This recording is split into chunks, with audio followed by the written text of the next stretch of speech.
অভিষেক বাবু তো যেতে চাইছে না, তাহলে আবার পাঠাবার কি দরকার আছে তৃতীয়বারের জন্য?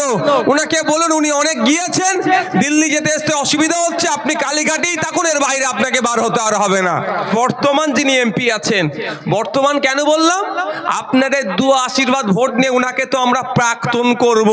ও সেভ ড্রাইভ সেভ লাইভের স্লোগান তুলছিলেন, নো হেলমেট নো ফুয়েল বলে চিৎকার করছিলেন, যত আইন শুধু চাপিয়ে দিচ্ছেন, আর উনি নিজে সিট বেল্ট পরে ঘোরেন না। যদি বলা হতো যে এই ভুল ফাউ কথা বললে ট্যাক্স নেওয়া হবে, মমতা ব্যানার্জি আর অভিষেক ব্যানার্জি কথা বলাই ছেড়ে দিতে। মমতা ব্যানার্জি কালীঘাটে বড় বড় কথা বলছে, তার ভাই বাবার ডায়মন্ড হারবার মডেলের কথা বলছে। জুমা এসেছে পিসি ভাইবোকে একসাথে কালীঘাটে পাঠাতে হবে। ইভিএম মেশিনের সামনে ভোটার আর ইভিএম মেশিন থাকবে, তৃতীয় কাউকে দাঁড়াতে সেখানে দেবে না আইএসএফ। যারা এসেছেন এই শাসকের রক্তচক্ষুকে উপেক্ষা করে আমাদের প্রোগ্রাম করতে দেবে না বলে প্রচুর ডিস্টার্ব করা হয়েছে। গতকালকে আমাদের কর্মীর মেরে হাতে এরা প্রচারে গিয়েছিল, মারধর করেছে, একে অটো টটো ভাঙচুর করেছে। আজকে প্রোগ্রাম করতে ডিস্টার্ব করবে বলে বিভিন্ন জায়গায় ছোট বড় প্রোগ্রাম নামিয়েছে, শুনেছি নাকি কোথাও আটকাচ্ছে। যাই করুক না কেন, আমি একটা জিনিস কি বুঝি জানেন, আমার যা লোক প্রোগ্রামে আমাদের আসবে তার কয়েক গুণ বেশি ভোট বাক্সে যাবে।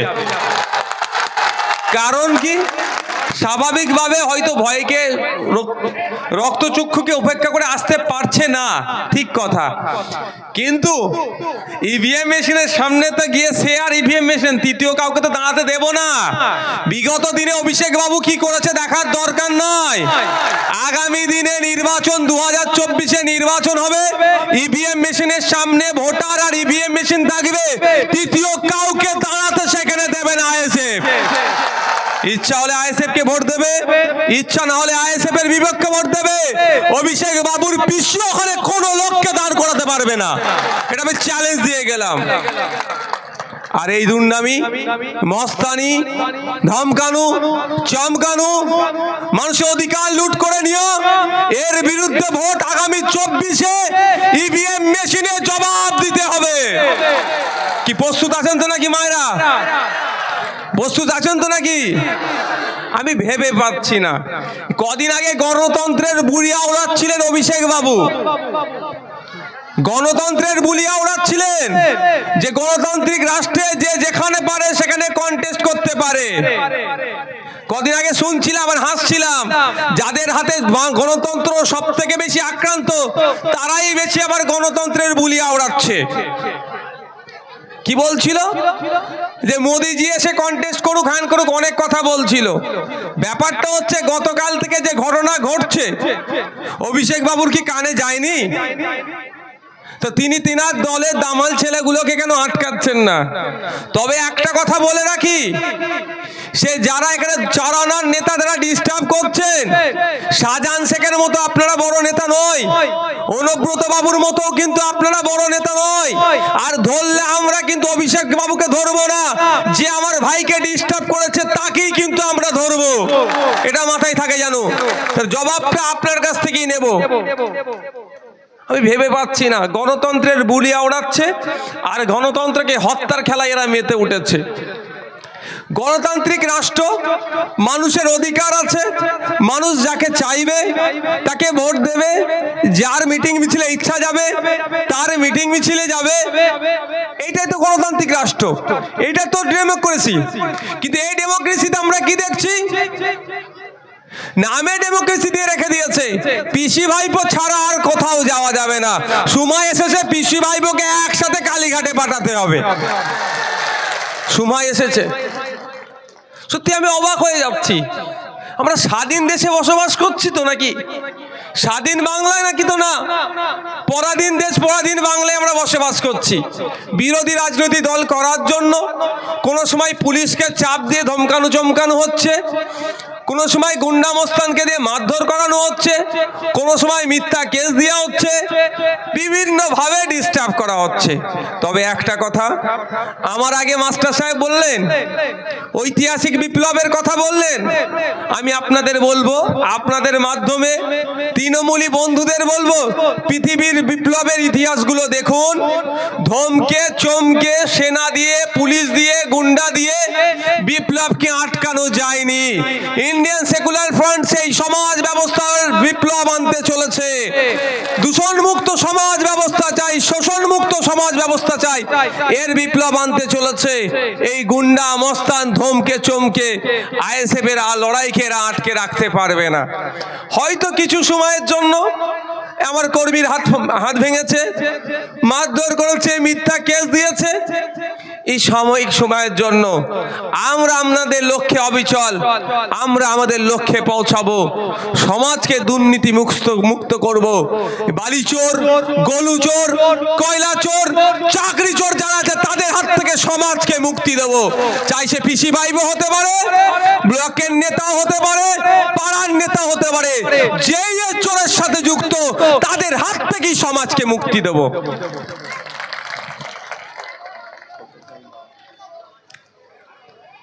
তার হাত থেকে সমাজকে মুক্তি দেবো। আমরা এখানে আজ কি লক্ষ্যে নিয়ে এসেছি, আজকে প্রোগ্রাম আমাদের কি আছে, কেন্দ্রের যে বিজেপি সরকার আছে তার যে সাম্প্রদায়িক রাজনীতির বিরোধিতা করে এবং আমাদের রাজ্যে যে তৃণমূল কংগ্রেসের সরকার চলছে তার দুর্নীতি, অপশাসন এবং বিরোধী কণ্ঠকে যে রোধ করার চেষ্টা চলছে, এর বিরুদ্ধে আমাদের জনসভা।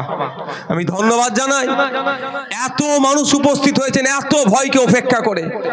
অবাক লাগছে, কোথায় ফোন করতে গেলে কমুককে বলতে হবে, কোথায় ফোন করতে গেলে তামুককে জানাতে হবে।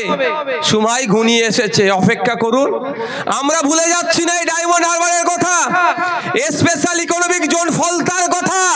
সেখানে এক তৃণমূলের বড় নেতা আছে, স্পেশাল ইকোনমিক জোনটাকে শেষ করে দিচ্ছে, আর মমতা ব্যানার্জি কালীঘাটে বড় বড় কথা বলছে, তার ভাই বাবার ডায়মন্ড হারবার মডেলের কথা বলছে। দুজনকেই ধরাবে একসাথে, কোনো অংশে ছাড় হবে না। ওখানকার মানুষের জীবন জীবিকা আজকে বিপন্ন। ওখানে নতুন কলকারখানা তো হওয়া তো দূরের কথা, ওখান থেকে কলকারখানা উঠে চলে যাচ্ছে, ফলে ক্ষতিগ্রস্ত কারা হচ্ছে? ওখানকার যারা ডে লেবার, দিন মজুরির যারা কাজ করত, তারা কাজ হারিয়ে হাহাকারে তাদের দিন কাটছে। আর মমতা ব্যানার্জি বা অভিষেক ব্যানার্জি বড় বড় গণতন্ত্রের বুলিয়া ওড়াচ্ছে।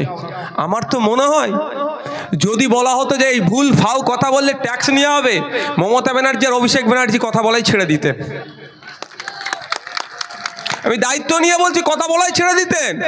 গত কয়েকদিন আগে দেখলাম ওনার গাড়ি অ্যাক্সিডেন্ট হয়ে যাচ্ছিল বলছে। আমি দীর্ঘায়ু কামনা করি, তেনার সুস্থতা কামনা করি, কারণ 2026 সালে তো নবান্ন থেকে নেবিয়ে কালীঘাটে পাঠাতে হবে। দীর্ঘায়ু কামনা আমাদের করতে হবে তো। আপনারা বলুন তো, আমরা তো সবাই কম বেশি গাড়ি চালাই, 200 স্পিড গাড়ি চালানোর মতো এখানে কোনো রোড আছে? হ্যাঁ, বলছে টয়োটা গাড়ির ড্যাশবোর্ড খুলে চলে এসেছি। আমার টয়োটার মতো অত দামি গাড়ি নয়, আমার মাহিন্দ্রার গাড়ি দেখুন তো, ড্যাশবোর্ড খুলে আসে না। তুমি বাবু বেল্ট পরুনি, মাথা যে ঠুকেছে।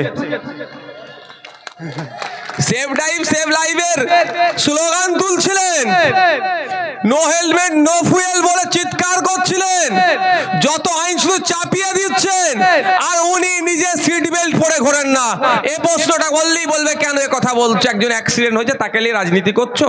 আমি আপনাদের বলি, যদি সত্যিকারের অ্যাক্সিডেন্ট হয়ে থাকে আমি সেটাকে দুঃখ প্রকাশ করছি, সাথে সাথে তার সুস্থতা কামনা করছি।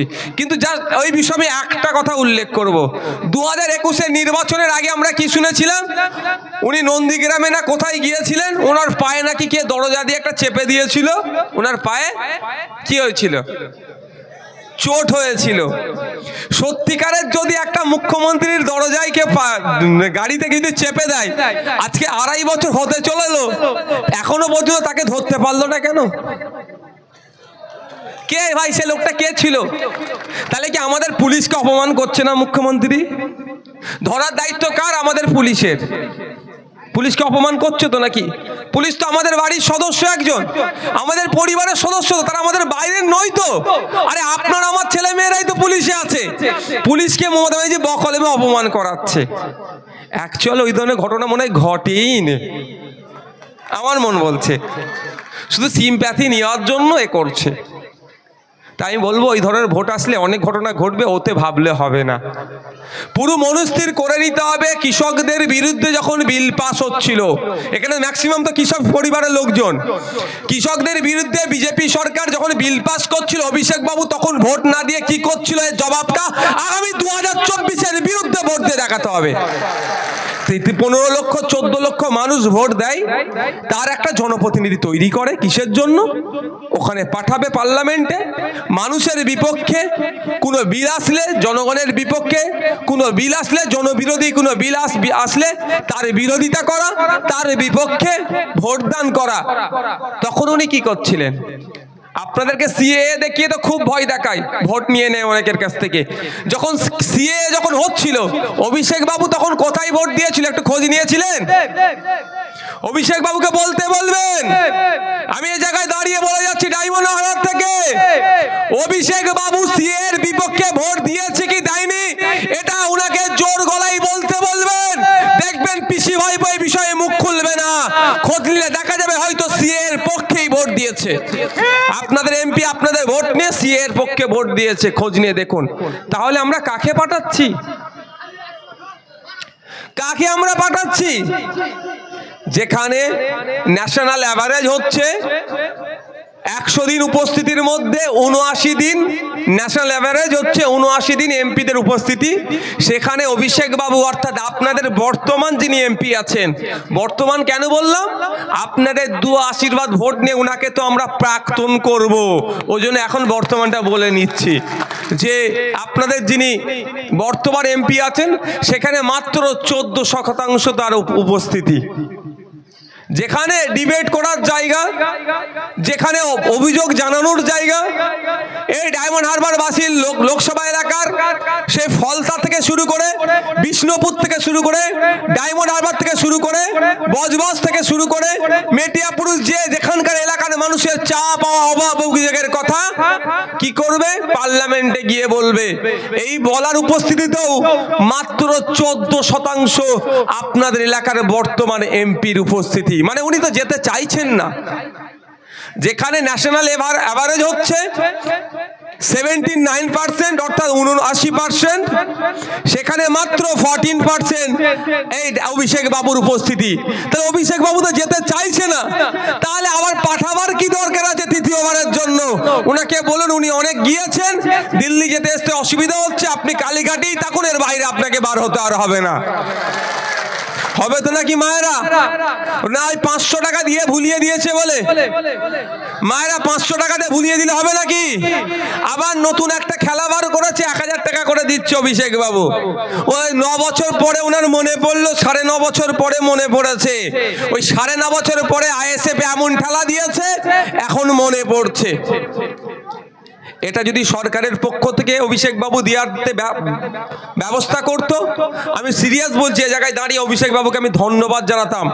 যদি এটা সরকারের পক্ষ থেকে দেওয়া হতো, সরকারের পক্ষ থেকে দেওয়া হলে কি লাভ হতো? এটা কন্টিনিউ চলতো, এটা বন্ধ হতো না।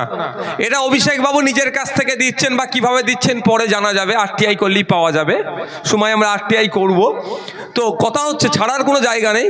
বালি চুরির টাকা কি কয়লা চুরির টাকা কি আমাদের বাড়ির ছেলেদের মেধা বিক্রির টাকা, সেটা দেখতে হবে না আমাদেরকে? না আমাদের বাড়ির বাচ্চারা যে স্কুলে মিড ডে মিলে স্কুলে যায়, যে মিড ডে মিলটা খেচ্ছে, ওর দুর্নীতির টাকা এটা দিচ্ছে কি দেখতে হবে না আমাদেরকে? সেটা তো করবো আর সময় আরটিআই।